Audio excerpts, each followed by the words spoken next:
Hi guys, Marissa from MW Astrology. This is a chart of Thursday afternoon's full moon in Leo. So we know it's a full moon because we have the sun at 5 degrees of Aquarius and the moon is at 5 degrees of Leo. They're in an opposition.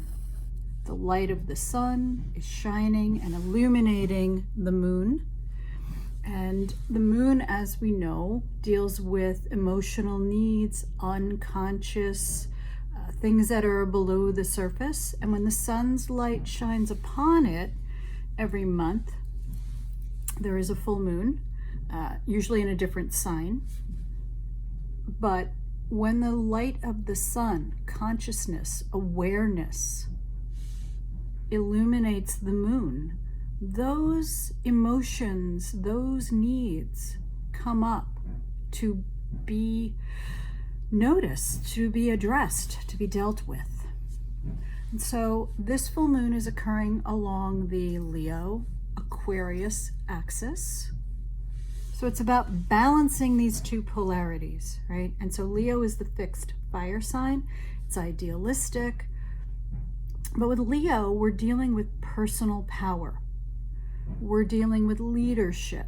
We're dealing with the ability to inspire. Fire signs are inspirational, right? And so with Leo, what are the emotional needs dealing with your authentic leadership? How do you lead? What do you need to lead?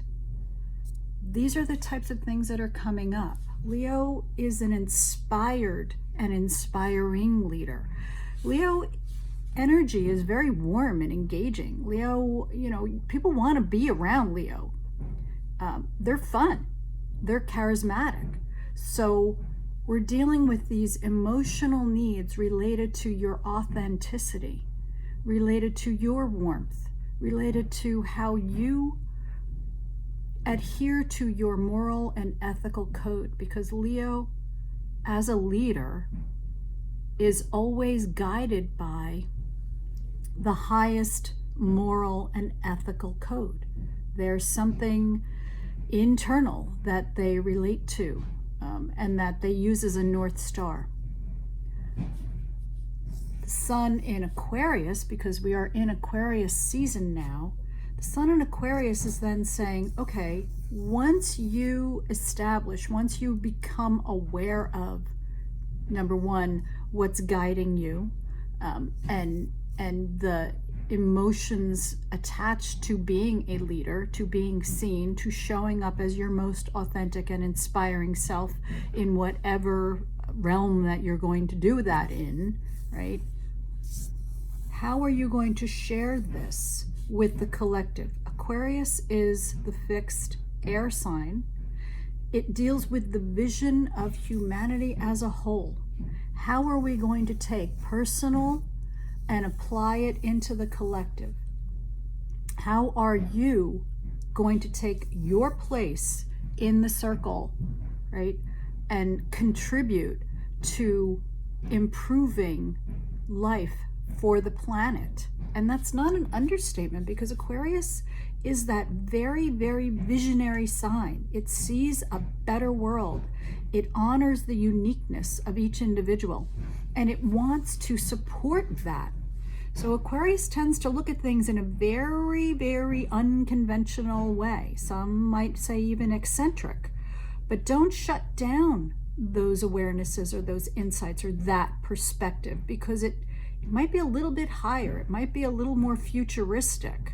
But that doesn't mean that it's not attainable. And the way that it's attainable and sustainable is when each individual takes their place and contributes their viewpoint, their capacity for expansion and unique contribution. Yeah. So that's kind of the theme here, overarching. Over last weekend on Saturday the 20th, you'll see this is Pluto at 0 degrees Aquarius. Pluto shifted into Aquarius. It will stay there until September. And we are really in the age of Aquarius right now. Saturday, the Sun and Pluto both moved into Aquarius. The Sun, because it moves faster, has now progressed to 5 degrees of Aquarius. But that conjunction of Pluto and the Sun was an extremely pivotal time, right? And so even here within the 5 degrees, Sun is still conjuncting Pluto in this early stages of Aquarius. So what Pluto is contributing its energy of self-empowerment to this, right? Because it's also opposing the moon here. Pluto is about self-empowerment and also how you deny yourself your power, how you don't step up, how you are afraid of being vulnerable and don't trust yourself to manage situations in which you may find yourself and which perhaps challenge you. So be on the lookout here for any types of obsessive or compulsive thought patterns. This is about shifting energy patterns to be more supportive of your personal power, of your heart center, okay? And Pluto can be insidious. It is not meant to sabotage you. It is showing you where you sabotage yourself so that you can kind of step out of your own way.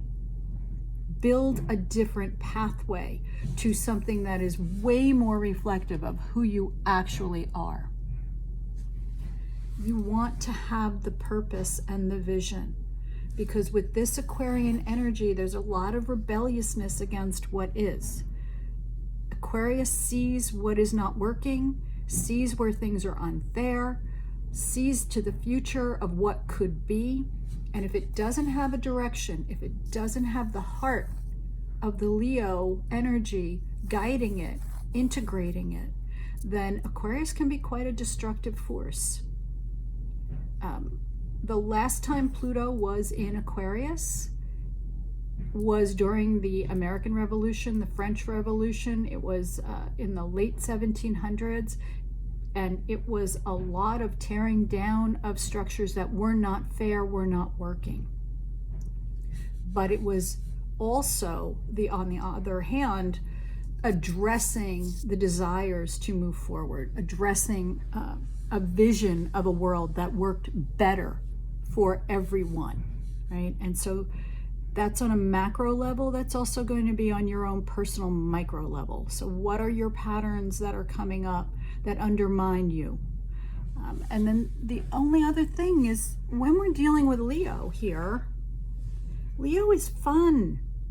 You know, there seems to be an awful lot of seriousness and digging in, but this is also a time to approach life with a little bit of joy, a little bit of, you know, wonder and perhaps receptivity. What are you doing to have fun? What are you doing that is lightening you up? Because there's a lot of heaviness going on now. There's a lot of transitions. There's a lot of big energy shifts. But at the end of the day, try to find a little bit of fun here.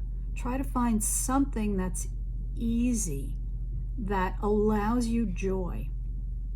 Because you don't want this Leo energy to be wasted. It is a warm and engaging energy. It is heart-centered energy.